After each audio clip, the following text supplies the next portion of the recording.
Here's what Tucker Carlson said in lawsuits that reportedly led to his firing. Top line. Fox News heavyweight Tucker Carlson was suddenly fired from the network on Monday, days after it settled a defamation lawsuit with Dominion Voting Systems for $787.5 million, with multiple outlets reporting that his ouster was linked to comments Carlson made that were unearthed during that case, as well as allegations against him and his show in a separate pending suit. Key facts. The Dominion case and Fox producer Abby Grossberg's lawsuits against the network were prominent reasons behind Carlson's firing, according to The Washington Post, Wall Street Journal, New York Times and other publications, citing anonymous sources.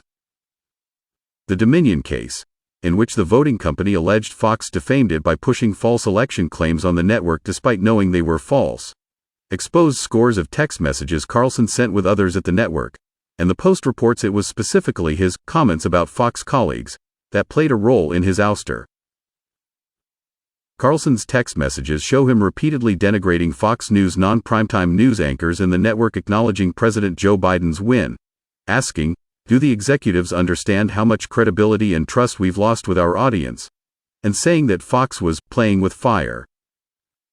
Carlson and fellow anchors Sean Hannity and Laura Ingraham discussed forcing a change at Fox in protest of the news side of the network, and Carlson advocated for Fox journalist Jackie Heinrich to be fired after she questioned voter fraud claims, saying her actions need to stop immediately, and asking, "Why would we allow some 27-year-old fake reporter to wreck our network?" He also criticized the network's decision to end Lou Dobbs' program, saying he thinks this will give energy to CNN and other forces seeking to kill us, and complained about Fox's senior vice president of corporate communications Irena Briganti, telling his fellow anchors she hates us, and asking why she works at Fox.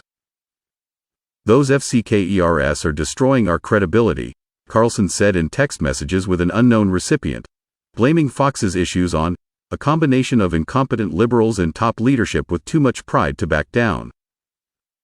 The person he was texting with also floated Carlson doing a podcast to connect with that audience that is upset with Fox, which would be connected to Fox News but also operated through Carlson's own personal website. Grossberg's lawsuits, which were filed in New York and Delaware against Fox and Carlson specifically, among other defendants, allege Carlson's show is a work environment that subjugates women based on vile sexist stereotypes, typecasts religious minorities and belittles their traditions, and demonstrates little to no regard for those suffering from mental illness.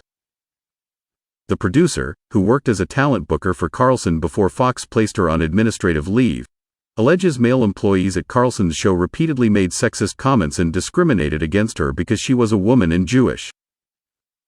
Grossberg alleges photos of former House Speaker Nancy Pelosi in a bathing suit were blown up around the office to make fun of her appearance. Male staffers frequently had group discussions with misogynistic views of women as objects to be judged solely based on their appearance, and male employees said women with tattoos or piercings were disgusting and should be shunned, among other alleged comments and incidents.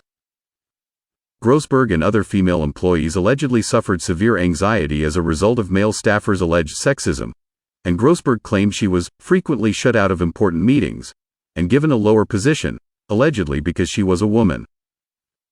While the alleged comments in Grossberg's case were not made by Carlson directly, though some claims did involve producer Justin Wells, who was reportedly also dismissed Monday, Grossberg alleges that when she complained about the harassment she faced to her superior, she was told, "This is Tucker's tone and just the pace of the show," and she alleges she was mistreated because male staffers were inspired, permitted and enabled to do so by Mr. Carlson himself.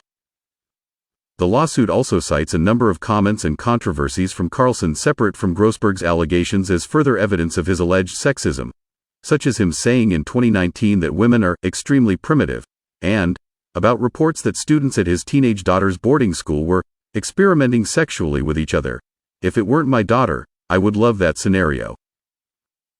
What to watch for? It's still unclear what Carlson's next steps will be in the media industry, and if he'll take any legal action against Fox over his termination. The ex-anchor has reportedly retained entertainment lawyer Brian Friedman, who has not yet responded to a request for comment. While Fox's case with Dominion has been settled, the network still faces a second defamation lawsuit from rival voting company Smartmatic, which similarly takes aim at fraud claims Fox made on the air following the 2020 election involving the company's machines. That case and Grossberg's lawsuits against the network are pending. What we don't know.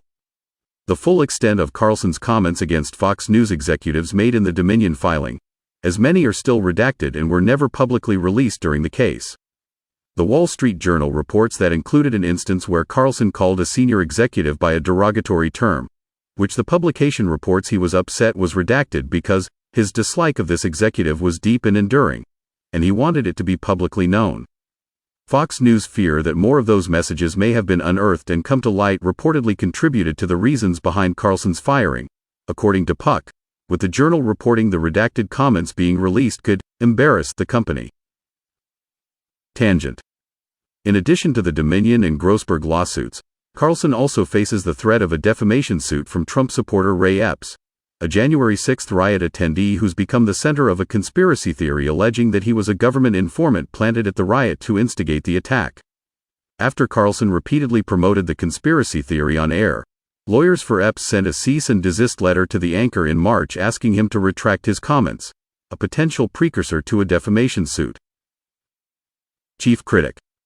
When asked about reports suggesting Carlson's firing was tied to the Dominion and Grossberg cases, Fox News pointed Forbes toward its previous statement on Carlson's dismissal, which said only, "Fox News Media and Tucker Carlson have agreed to part ways. We thank him for his service to the network as a host and prior to that as a contributor." The network has decried Grossberg's allegations against the network as unmeritorious and riddled with false allegations against the network and our employees. Fox settled the Dominion case for $787.5 million but did not apologize for any of its on-air claims as part of the settlement and previously denied the allegations, saying only after the settlement was reached that it acknowledged the court's rulings finding certain claims about Dominion to be false. Key background. Carlson was suddenly ousted from his job at Fox News Monday less than a week after the network's settlement with Dominion, which took place on April 18 as an anticipated 5-week trial in the case was set to begin. The ex-anchor began his career at Fox as a contributor in 2009 before moving to primetime in 2016 and taking over the 8 p.m. time slot from Bill O'Reilly in 2017. The network's most watched anchor, Carlson earned between $15 million and $20 million per year hosting Tucker Carlson Tonight, sources familiar with contract negotiations at the network confirmed to Forbes, and news of his dismissal sent the company's stock price tumbling Monday, wiping out $700 million in market value as of Monday afternoon. Carlson's dismissal came after the anchor had made it through a series of previous controversies throughout his tenure at Fox, and most recently had drawn widespread criticism for using exclusive footage of the January 6 riot to downplay the attack. We appreciate it. In case you haven't noticed, it's hard to trust anything you hear right now. We've heard you. We're grateful that you trust us, and we will try to be worthy of your trust. We want to begin tonight by assessing some of the things no doubt you have heard about last week's presidential election. There are conflicting versions of virtually every part of that story. But as of right now, here's what we think we know. For much of election night, Donald Trump seemed to be leading in a number of key swing states. Then early Wednesday morning, he began to fall behind.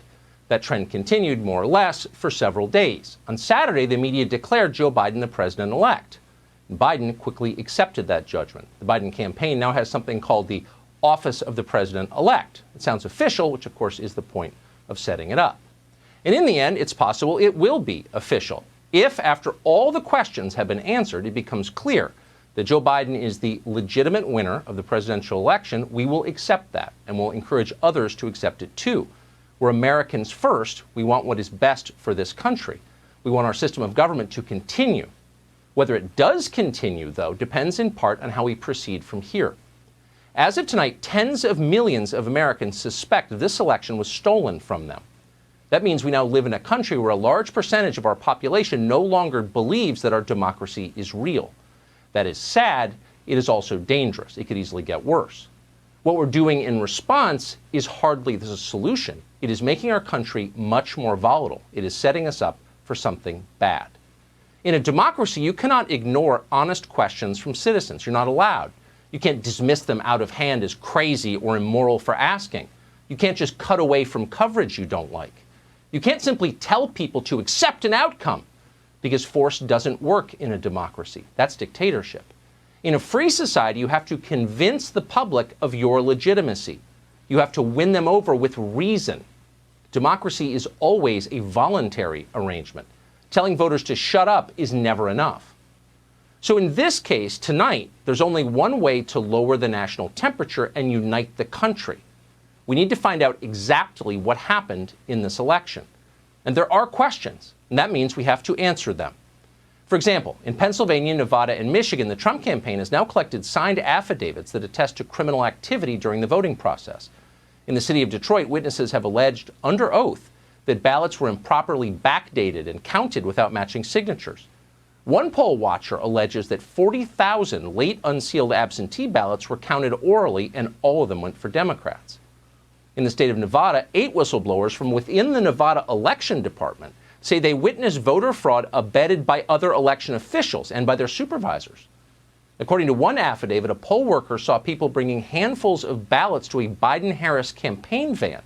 Those ballots were then filled out at the van, placed in return envelopes. Eventually, Biden supporters formed a wall to block outsiders from seeing what they were doing. Meanwhile, according to voting records, people who were not even alive still somehow managed to vote on Tuesday. In New York, deceased voters cast absentee ballots. On October 9th in Nevada, a man called Fred Stokes Jr. mailed in his vote. The only problem was Fred Stokes Jr. died 3 years ago at the age of 92. The Republican Party of Nevada says it is aware of hundreds of other potential cases of dead people casting ballots. In Pennsylvania, records show turnout from several people who were born in the 19th century. They apparently rose from their graves to vote. Now, all of that is real. We spent all weekend checking it.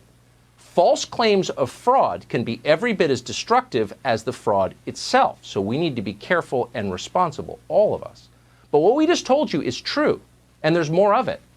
Just hours ago in the state of Georgia, an election official admitted that they will find illegal votes and double voters when they check the voter rolls.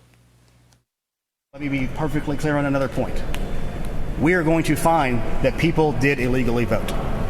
That's going to happen. There are going to be double voters. There are going to be people who did not have the qualifications of a registered voter to vote in this state. That will be found. Is it 10,353? Unlikely. But every election, as I've said, I think every day at this podium, is imperfect. We are going to find that people did illegally vote. That's going to happen. That is the official account before even counting the votes from a key swing state in the middle of a contested election. And of course, you can believe it because we've already found illegal voting. So much for those claims that voter fraud never happens. Of course it happens. They knew it happened when they told us it would never happen because they're liars. So we know that for sure. At this stage, the fraud that we can confirm does not seem to be enough to alter the election results. We should be honest and tell you that. Of course, that could change. But changing the election results is not the whole point. The real point is that fraud took place, and that should horrify us.